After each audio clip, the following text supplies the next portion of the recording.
Welcome back to my YouTube channel.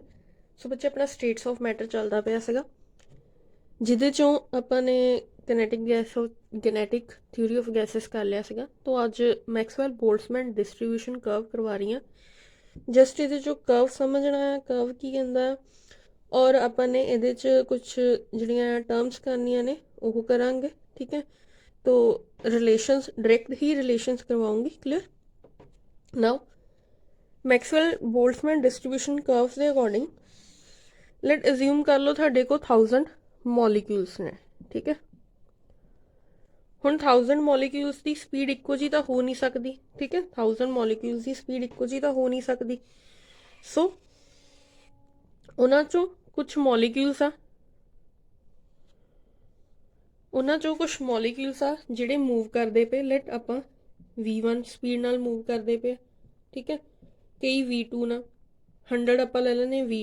ठीक है, V1 ना 200 V2 ना 500 हैगे आ V3 ना। ठीक है, उन्हां चों 300 हैगे आ 400 हैगे आ V4 ना और 100 हैगे आ V5 स्पीड ना।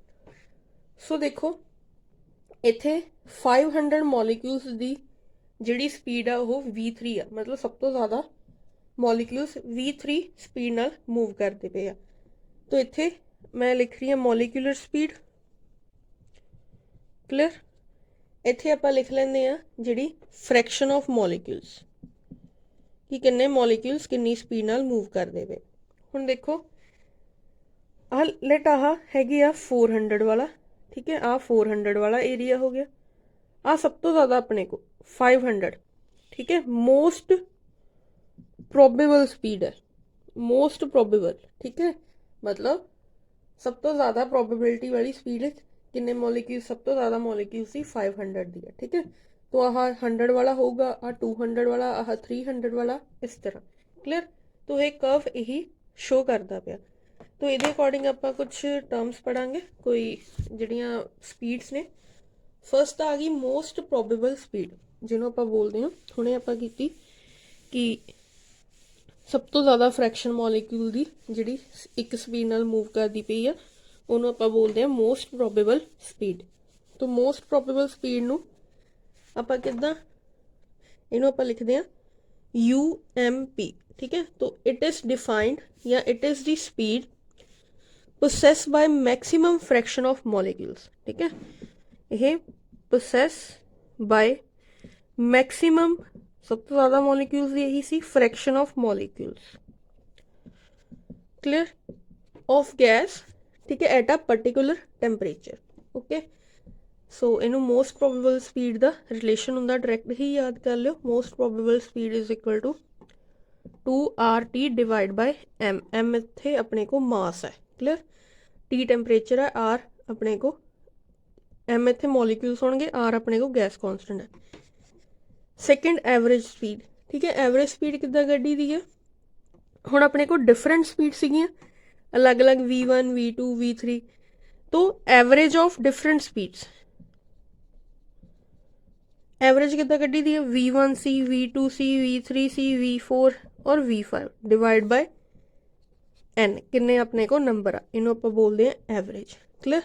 तो एवरेज नू एवरेज का relation U average is equal to 8RT pi M। Clear, यह रिलेशन याद कर लेना।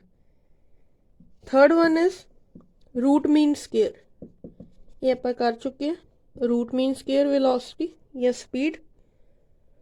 सो रूट मीन स्केयर मतलब पहला आप स्केयर करांगे, सॉरी ठीक है, स्केयर कर लिया सारे का, आह मीन कढ़ लिया। क्लियर, आह आपने रूट करता, तो this is root mean square. तो रूट मीन स्केयर का जिहड़ा रिलेशन है, रूट मीन होंदी है अपने को RMS is equal to 3RT divide by M। ठीक है, ये रिलेशंस याद कर लेना। तो ये रिलेशंस कम आउंदे ने न्यूमेरिकल्स च। क्लियर। तो इस तो बाद अपने चलो एक दो न्यूमेरिकल कर लेंगे ये। सो देखो न्यूमेरिकल है, तो calculate RMS of methane molecule है 27 डिग्री सेल्सियस। तो मिथेन का मास कितना होंदा 16 ग्राम। ਸੈਲਸੀਅਸ ਨੂੰ ਕੈਲਵਿਨ 'ਚ ਚੇਂਜ ਕਰ ਲਓ, it is value 300 Kelvin. R ਦੀ ਵੈਲਿਊ 8.314 ਇੰਟੂ 10⁻7 ਲੈ ਲਓ, ਕਲੀਅਰ। तो आर एम एस चाहिए, आर एम एस दी अपने को सीगा 3RT डिवाइड बाय एम। तो वैल्यूज पुट करो, सॉल्व करके आंसर आएगा 683.9 मीटर पर सेकेंड। ठीक है, तो एक रिलेशन हुंदा सारियां स्पीड्स दे विच, दैट रिलेशन इज कि अपने को जिहड़ा mu average most probable ratio mu average ratio mu R M S, ठीक है, इन्हां दी अपने को होंदी 1.128 रेशो 1.224, ठीक है, ये रेशो होंदी है इन्हां दी, क्लियर। तो इस तो बाद आपां स्टार्ट करांगे जिहड़ी आ डेविएशन या बिहेवियर ऑफ रियल गैसेस। सो दो तरह दी गैसेस होंदियां, एक होंदियां रियल गैसेस, एक होंदियां आइडियल गैसेस। ਰੀਅਲ ਗੈਸਿਸ ਉਹ ਹੁੰਦੀਆਂ ਜਿਹੜੀਆਂ ਗੈਸ ਲੋ ਓਬੇ ਨਹੀਂ ਕਰਦੀਆਂ। ਗੈਸ ਲੋ ਕਿਹੜੇ ਬੋਇਲਸ ਲੋ, ਚਾਰਲਸ ਲੋ, ਇਹ ਵਾਲੇ ਜਿਹੜੇ ਕੀਤੇ ਆ, ਤਾਂ ਉਹਨਾਂ ਤੋਂ ਡੇਵੀਏਸ਼ਨ ਸ਼ੋ ਕਰਨਗੀਆਂ। ਡੇਵੀਏਸ਼ਨ ਮਤਲਬ ਜਿਵੇਂ ਹੁਣ ਆਪਣੇ ਕੋਲ ਬੋਇਲਸ ਲੋ ਦਾ ਗ੍ਰਾਫ ਸੀਗਾ, ਜਾਂ ਆਪਾਂ ਕਹਿੰਦੇ ਸੀਗੇ ਪੀਵੀ ਕੌਂਸਟੈਂਟ ਦਾ ਜਦੋਂ ਆਪਾਂ ਨੇ ਗ੍ਰਾਫ ਬਣਾਇਆ ਸੀਗਾ, ਉਹਦੇ 'ਚ ਇੱਕ ਗ੍ਰਾਫ ਹੋਏਗਾ, ਠੀਕ ਹੈ, ਇੱਦਾਂ ਦਾ ਗ੍ਰਾਫ ਆਏਗਾ।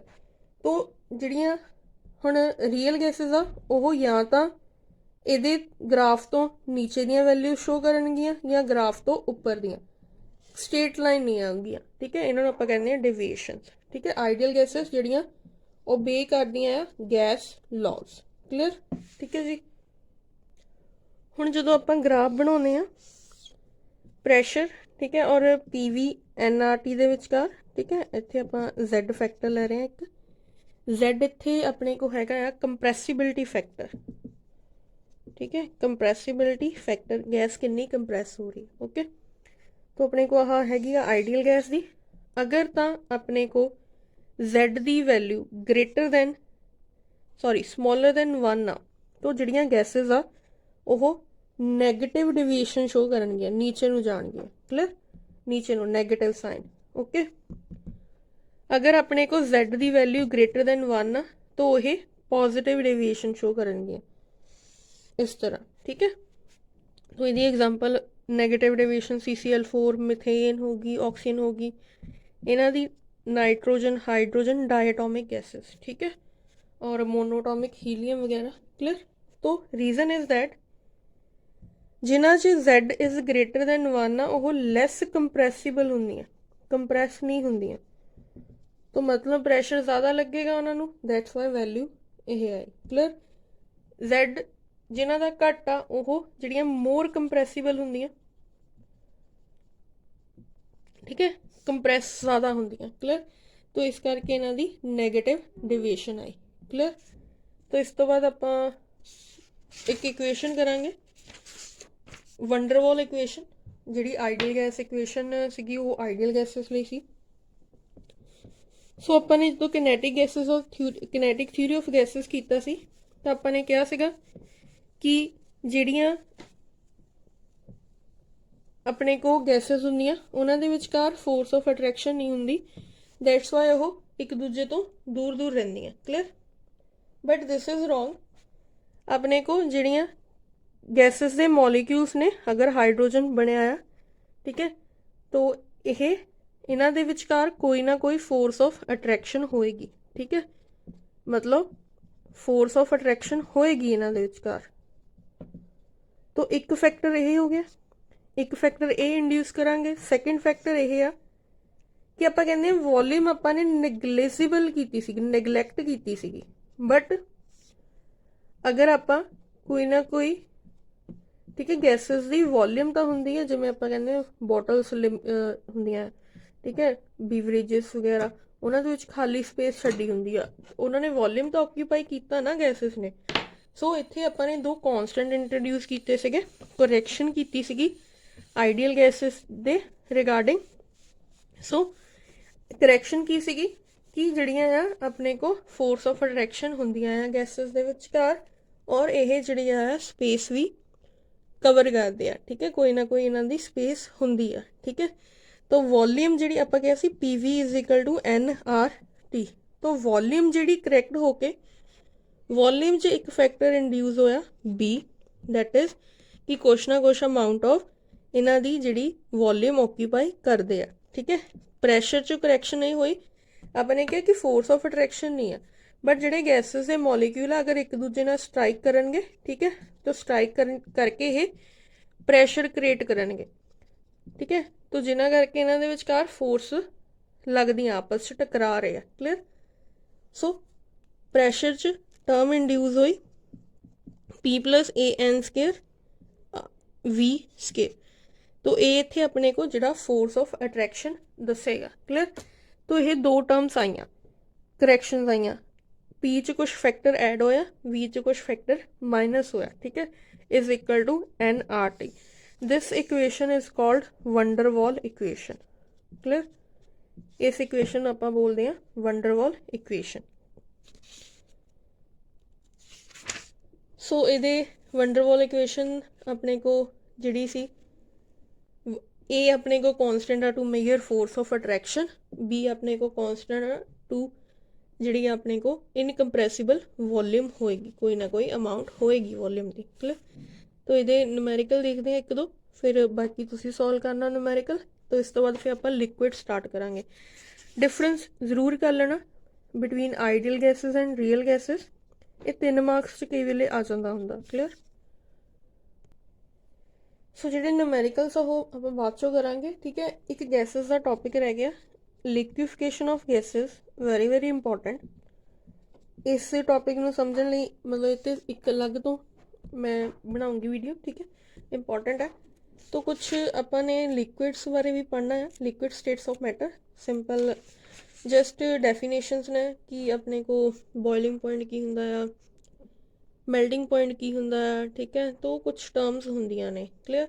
तो लिक्विड्स दे बारे पढ़ते हैं। तो लिक्विड की अपने को लिक्विड इज जिन्हां च फोर्स ऑफ अट्रैक्शन हुंदी है, डेफिनाइट शेप तो नहीं हुंदी पर वॉल्यूम हुंदी है, तो कुछ करैक्टर्स हुंदे ने। ठीक है, तो इन्हां दे विच आपां ने एक लिक्विड से कुछ प्रॉपर्टीज पढ़नियां ने। पहली property is called surface tension. ठीक है, surface tension. Surface is tension is that जिमें मेरे को हुण आह लिक्विड है। ठीक है, लिक्विड दे मॉलिक्यूल बल्क च भी होणगे और सरफेस ते भी होणगे। ठीक है, हुण देखो ये सारे पासे फोर्स जिहड़ी बैलेंस करदे पे, बट जिहड़े सरफेस ते मॉलिक्यूल आ वाली फोर्स इधरों इधर नूं बैलेंस हो रही है। ठीक है, हुण उपर कोई मॉलिक्यूल नहीं हैगा, किसी नाल नहीं इंटरैक्ट करनगे, सो हिट सिर्फ डाउनवर्ड फोर्स लगती पई है। सिमिलरली ये डाउनवर्ड लगाउणगे, जिहदे करके की है लिक्विड दे सरफेस एक टेंशन क्रिएट हो जाती है, जिन्हों आपां बोलते हैं सरफेस टेंशन। ठीक है, तो सरफेस टेंशन ना की हुंदा है, अपने को सरफेस एरिया जिहड़ा है वो डिक्रीज हो जाता। क्लियर। सरफेस टेंशन की आपां डेफिनेशन कर सकते हैं कि फोर्स पर यूनिट लेंथ, जिहड़ी अपने को force per unit length acting perpendicular to the tangential line. ठीक है, सो जिमें आपां कंसिडर करिए कि अपने को हाँ लाइन है कोई, इहदे परपेंडिकुलर जिहड़ी आ फोर्स एक्ट करदी पई है, या कोई भी जिद्दां हुण इधर नूं फोर्स जांदी पई है। ठीक है, तो उहदे परपेंडिकुलर होवे कोई भी। ओके, तो सरफेस टेंशन डिपेंड करती है अपने को टैंपरेचर ते। तो अगर आपां टैंपरेचर इनक्रीज करांगे सरफेस टेंशन डिक्रीज हो जाएगी। रीजन इज दैट कि मॉलिक्यूल्स इवेपोरेट हो जाएंगे। क्लियर। नेचर सैकेंड डिपेंड करती है लिक्विड दे नेचर ते। लिक्विड का नेचर जिन्नियां स्ट्रोंग फोर्सिस होणगियां उन्नी अपने को जिहड़ी है उहदी सरफेस टेंशन होएगी। क्लियर। तो नैक्सट टर्म इज विस्कोसिटी। तो तुसीं फिजिक्स च पढ़ियां होणियां टर्म सरफेस टेंशन और विस्कोसिटी। तो ये इन्ना इंपॉर्टेंट तो नहीं हुंदा। ठीक है, मेन आपां गैसेस बारे ही ज़्यादा क्वेश्चन आउंदे हुंदे, पर फिर भी 1 मार्क च आ सकदी है। विस्कोसिटी इज दैट विस्कोसिटी ਜਿਵੇਂ ਹੁਣ ਮੇਰੇ ਕੋ ਆਹ ਲੇਅਰਸ ਨੇ ਲਿਕੁਇਡ ਦੀਆਂ, ਠੀਕ ਹੈ, ਮੂਵ ਕਰਦੇ ਪਏ ਆ। ਸੋ ਆਹ ਏ ਲੇਅਰ ਆ, ਬੀ ਲੇਅਰ ਆ, ਸੀ ਲੇਅਰ ਆ। ਮੇ ਬੀ ਆਹ A layer is causing friction for this layer, ਠੀਕ ਹੈ। ਇਸ ਮੋਲੀਕਿਊਲ ਦੀ ਮੂਵਮੈਂਟ ਦੇ ਨੂੰ ਉਹ ਰਿਟਾਰਡ ਕਰੇਗੀ, ਠੀਕ ਹੈ, ਫ੍ਰਿਕਸ਼ਨਲ, ਕਿਉਂਕਿ ਕੰਟੈਕਟ 'ਚ ਹੋਣਗੀਆਂ। ਤੋ ਆਪਾਂ ਕਹਿ ਸਕਦੇ ਹਾਂ ਵਿਸਕੋਸਿਟੀ is internal resistance,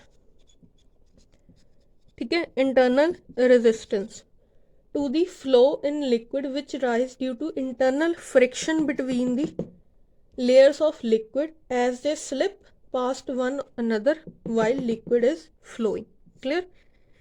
So internal resistance ਹੁੰਦੀ ਹੈ between layers of liquid। तो viscous, ਜਿਵੇਂ ਹੁਣ ਇੱਕ ਆਪਾਂ ਟਰਮ ਪੜ੍ਹਦੇ ਹਾਂ ਵਿਸਕਸ, ਵਿਸਕਸ ਹੁੰਦਾ ਸੰਘਣਾਪਨ।